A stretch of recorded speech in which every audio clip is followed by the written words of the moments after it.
Të dashur qytetar, në ndojnë pak ditë nga hyrja në fuqi e vendimit të zyrës së rregullatorit të energjisë për daljen në treg të hapur të energjisë elektrike të rreth 1200 ndërmarrjeve në Kosovë. Këto përbëjnë rreth 1% të ndërmarrjeve në vendin tonë, ato më të mëdhat dhe më të fuqishmet. Në mes në tyre përfshihen edhe rreth 300 ndërmarrje që janë prodhuese, e të cilat si shpenzues të mëdhej preken më shumë nga zbatimi i kësaj reforme. Ne i mirë kuptojmë brengat e tyre në lidhje me sfidat e kësaj faze të tranzicionit, por është rëndësishme të theksojmë se ky proces nuk është i befasishëm. Ligji për energji elektrike është miratuar që në vitin 2016. Faza e parë e liberalizimit ka filluar në vitin 2017 me daljen e 3 ndërmarrjeve të mëdha në treg, ndërka që faza e dytë është shtyrë disa herë në 8 vitet e fundit. Shqipëria dhe Maqedonia e Veriut e kanë zbatuar këtë reformë vite më parë, e duke përfshirë një pjesë shumë të madhe të bizneseve, ndërsa bizneset tona kanë përfituar ndërkohë nga tarifa të rregulluara dhe subvencione direkte të faturave të bizneseve në vlerë prej 26 milion euro. Kësaj edhe pse sfida ekziston, bizneset tona kanë krijuar avantazh konkurrues e kanë pasur më shumë kohë se të tjerët për të përgatitur për ndikimin e daljes në treg. Nga ana jonë, si qeveri, kemi përkrahur të gjitha bizneset gjatë pandemisë dhe krizës energjetike, kur ato kishin më së shumti nevojë. Veçanërisht kemi qenë dhe do të jemi gjithmonë pranë prodhuesve vendor. Me 100 milion euro kredite subvencionuara, miliona euro për certifikime, digitalizim dhe promovim të eksporteve, kemi ndihmuar me përkushtim që prodhuesit tonë të rriten, të modernizohen dhe të konkurrojnë fuqishëm.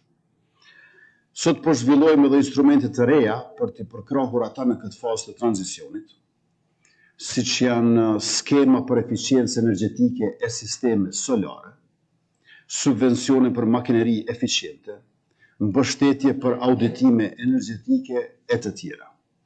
Njëkohësisht po komunikojmë, bashkëpunojmë ngushtë me prodhuesit dhe odat për të sjellur komunikim më të mirë mes bizneseve, rregullatorit e furnizuesve, me qëllim të mirë informimit dhe rritjes së konkurrencës që i shërben bizneseve dhe interesit publik.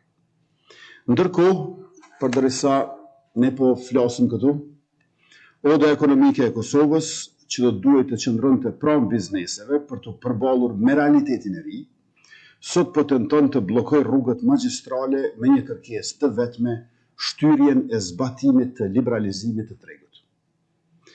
Shtyrjen e vendimit po e kërkojmë me justifikimin se për një vit do të përgatiten, duke injoruar faktin që nga ana e tyre nuk kanë bërë asnjë përgatitje për 8 vitet e shkuara, përderisa është shtyr nga viti në vit ky proces. Të dashur qytetar, të dashur përfaqësues të bizneseve, ajo çfarë Oda ekonomike e Kosovës nuk po ju tregon, është se plotësimi i kërkesës së tyre nuk e zgjidh problemin. Por veç se e bart koston e energjisë së këtyre 1200 ndërmarrjeve te faturat e secilit prej jush. Secilës familje dhe mbi 100.000 biznese tjera më të vogla që janë më pak të fuqishme e të zëshme sikurse disa. Për të mbrojtur 1% të ndërmarrjeve më të fuqishme në kurrez të 99%-shit dhe të familjeve anën banë Kosovës, ata po duan që të bëjnë barrikada në hyrjet e Prishtinës. Por koha e barrikadave në Kosovë ka kaluar. I kemi hequr ato kudo ku kanë qenë dhe jemi zotuar që nuk do të lejojmë më të reja të vendosen. I bëjmë thirrje të gjitha odave dhe bizneseve të fillojnë të mendojnë mënyrë të mençur për eficiencën dhe optimizimin e shfrytëzimit të energjisë. Ne do të vazhdojmë të ndihmojmë bizneset që modernizohen dhe investojnë në eficiencë të energjisë në të mirë të tyre, të shtetit e të qytetarëve. Qeverinë e Republikës Kosovës, mua si kryeministër, na kanë partner, ne jemi të gatshëm dhe shumë të interesuar për dialog për zgjidhje. Për prodhuesit e Kosovës, edhe një herë po e përsëris, ne do të jemi bashkë me ju në çdo hap e në çdo betejë në këtë proces, në mënyra që janë të shëndetshme për ju e në përputhje me interesin publik. Në mbledhjen e sotme, e cila është e 260 me radhë, të cilën po e mbajmë si qeveri, do të morën ndër të tjera edhe vendime për emërime në pozitë të larta drejtuese, si dhe për formim të komisioneve ad hoc apo komisioneve të përkohshme për qëllim përmbylljen e proceseve regrutuese. Të gjitha këto të filluara para datës 22 mars 2025, kur qeveria jonë ka kaluar de jure qeveri në dorëheqje. Me këtë rast, me këto vendime, nuk po fillojmë nisma e procese të reja, por vetë po përmbyllim ato që kemi nisur e janë zhvalluar gjatë mandatit të plot e të rregullt tonë.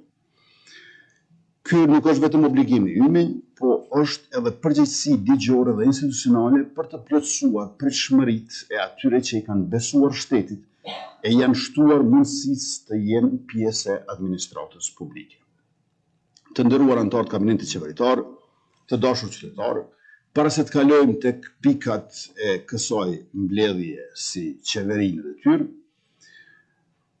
aktualisht në 3 zona gjeografike në kontinentin e Evropës është duke u realizuar ushtrimi më i madh që ushtria e SBA-ve organizon dhe realizon në kontinentin e Evropës. Defender Europe 25 me pjesëmarrje të 25.000 trupave nga 29 vende të NATO-s. Republika e Kosovës ka nderin dhe kënaqësinë të jetë në mesin e 18 vendeve nikoqire, dhe se Forca e Sigurisë Kosovës po merr pjesë me parafërsisht 1.000 trupa në ushtrimet që po zhvillohen në Kosovë, Shqipëri, Kroaci dhe Maqedoninë e Veriut. Këtë radhë, Republika e Kosovës është vend i përzgjedhur nga ushtria e Shtetit Bashkuar të Amerikës, ku është vendosur komanda e divizionit 28 të Këmbësërisë. Nga baza e FSK-s në aeroportin e Gjakovës, kjo komandë taktike amerikane po udhëheq me të gjitha brigadat në regionin e Evropës Juglindore. Institucionet tona dhe ushtria jonë po dëshmojnë që janë të afta për të mikpritur dhe për të organizuar në territorin e saj ushtrime komplekse, të cilat kërkojnë planifikim, organizim dhe mbështetje të nivelit shumë të lartë. Rritja e gatishmërisë dhe pranisë në kufirin tonë e forcave të armatosura të Serbisë, besojmë që është reaksion ndaj Defender Europe 25.